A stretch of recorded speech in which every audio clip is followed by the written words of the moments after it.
Hello everyone. तो स्वागत है आपका फार्मा बॉयज़ के यूट्यूब चैनल पे, जहां से आज हम शुरू कर रहे हैं बी फॉर्म 8 सेमेस्टर के सब्जेक्ट फार्मास्यूटिकल रेगुलेटरी साइंस के यूनिट फर्स्ट का पहला टॉपिक, जिसका नाम है stages of drug discovery and development.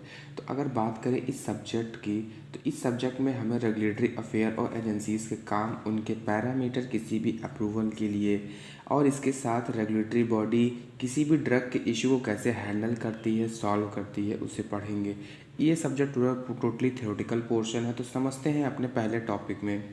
तो इसके इंट्रो पोर्शन में पहला पॉइंट है कि ड्रग डिस्कवरी एक ऐसी प्रोसेस है जिसमें हम कंपाउंड को आइडेंटिफाई करते हैं जिसका कोई थेरेपेटिकल यूज़ हो, या तो उसे हम किसी डिजीज़ को क्योर या फिर प्रिवेंट किया जा सके। सेकेंड पॉइंट, एक मेडिसिन बनाने के लिए अलग अलग स्टेप को फॉलो किया जाता है।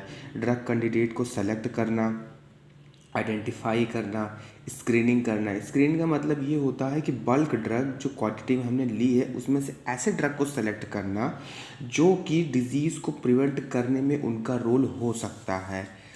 नेक्स्ट, सिंथेसिस करना। ऐसे ऐसे मीन्स पोटेंसी फाइंड करना ड्रग की।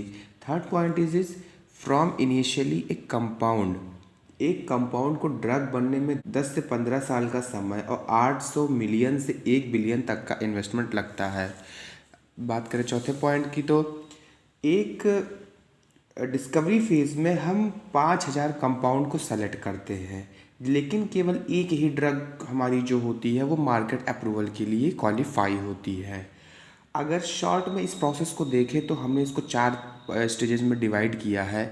स्टेज फर्स्ट, जो कि अर्ली ड्रग डिस्कवरी है, इसमें से हम 10,000 से 5,000 कंपाउंड को लेकर स्क्रीनिंग शुरू करते हैं।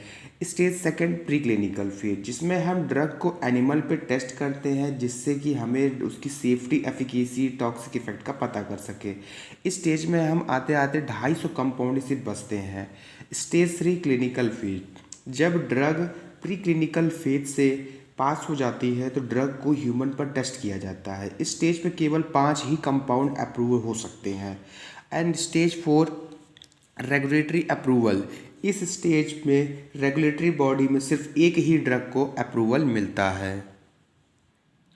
आगे बात करते हैं stages of drug discovery and development. तो इसमें टोटल 9 स्टेप इन्वॉल्व हैं। Target identification, validation, lead identification, lead optimisation, pre clinical research, investigational new drug, clinical trial, FDA review, and last one is a post marketing surveillance. तो बात करते हैं अपने पहले topic की, जो कि है टारगेट आइडेंटिफिकेशन। इस स्टेप में हम टारगेट को आइडेंटिफाई करते हैं जिससे कि डिजीज़ कॉज हो रही है।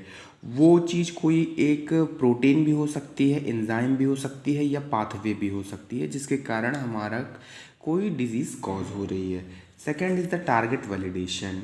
इस स्टेप में हम टारगेट जो कि डिजीज़ कॉज कर रहा है उसे एनालाइज किया जाता है कि उसके टारगेट के साथ ड्रग का इंटरेक्शन हो पाएगा कि नहीं हो पाएगा, या फिर होने के बाद उससे हमें फेवरेबल थेरेपेटिक इफेक्ट मिलेगा कि नहीं मिलेगा। अब इसके लिए हम 2 मेथड यूज़ करते हैं। पहला genetic manipulation, second is the express cloning method. अब third point is lead discovery. इस स्टेप में हम इनिशियल ड्रग कैंडिडेट को सेलेक्ट करते हैं जो कि टारगेट के साथ इंटरैक्ट करके उसकी एक्टिविटी में अल्टरेशन कर दे। इसके लिए हम computer aided drug design software का यूज़ करते हैं जिसमें कि हमारी लिगेंड जो कि एक ड्रग होती है वो रिसेप्टर के साथ अटैच होकर एक्टिविटी प्रोवाइड कराती है। Next point is lead optimisation. इस स्टेप में हम जो कंपाउंड हमने सेलेक्ट किया है उसके केमिकल स्ट्रक्चर में मॉडिफिकेशन करते हैं, अल्टरेशन करते हैं, जिससे कि सेलेक्टिविटी, पोटेंसी में इम्प्रूवमेंट आ जाती है। अब इसके लिए हम एक मेथड यूज़ करते हैं सार, जिसको हमने बी फॉर्म 7 सेमेस्टर में पढ़ा होगा। प्री क्लिनिकल स्टडीज़, इस स्टेप में हम ड्रग की टेस्टिंग एनिमल पर उसकी safety, efficacy, toxicology, pharmacokinetic, pharmacodynamic और ऑप्टिमल डोज क्या होगी क्लिनिकल ट्रायल के लिए, इसको हम चेक करते हैं। प्री क्लिनिकल ट्रायल के लिए स्पॉन्सर को एथिकल कमेटी से अप्रूवल लेना होता है। ये टेस्ट हम दो टाइप से कर सकते हैं, in vitro, in vivo. In vitro का मतलब होता है outside the body, in vivo का मतलब होता है inside the body. Next topic की बात करें तो इन्वेस्टिगेशनल न्यू ड्रग। जब प्री क्लिनिकल ट्रायल सक्सेसफुली हो जाता है तो स्पॉन्सर या रिसर्चर को एफडीए में एक आईएनडी एप्लीकेशन फाइल करना होता है, जिसमें ट्रायल से रिलेटेड सारी इन्फॉर्मेशन होती है। और जब एफडीए को सारी एक्टिविटी एथिकल मान लेती है तो ह्यूमन ट्रायल के लिए अप्रूवल दे देती है। नेक्स्ट पॉइंट की बात करें तो क्लिनिकल ट्रायल। इस स्टेप में ड्रग की सेफ्टी, एफिकेसी और फार्माकोकाइनेटिक को ह्यूमंस पर टेस्ट किया जाता है। इसमें 3 फेज़ होता है।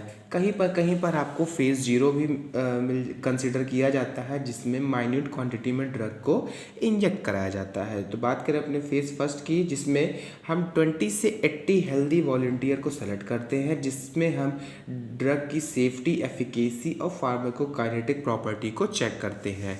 फेज़ सेकंड की बात करें तो इसमें हम 50 से 300 पेशेंट लिए जाते हैं जो कि डिजीज कंडीशन में होते हैं, जिसके लिए ड्रग की टेस्टिंग कर रहे हैं हम।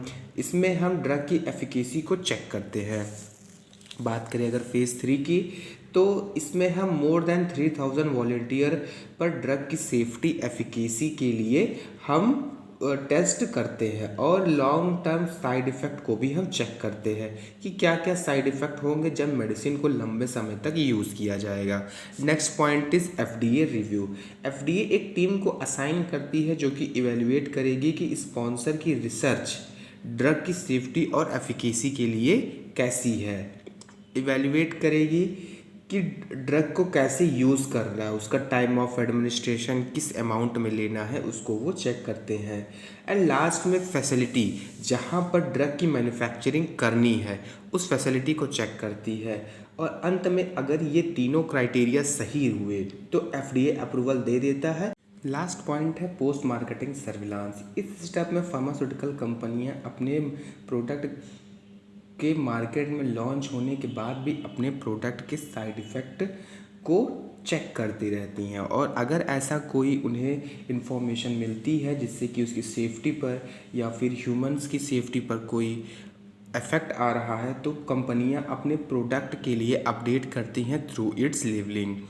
तो कैसा लगा आप सभी को ये वीडियो कमेंट में ज़रूर बताएं and don't forget to share this video to your friends. जय हिंद दोस्तों।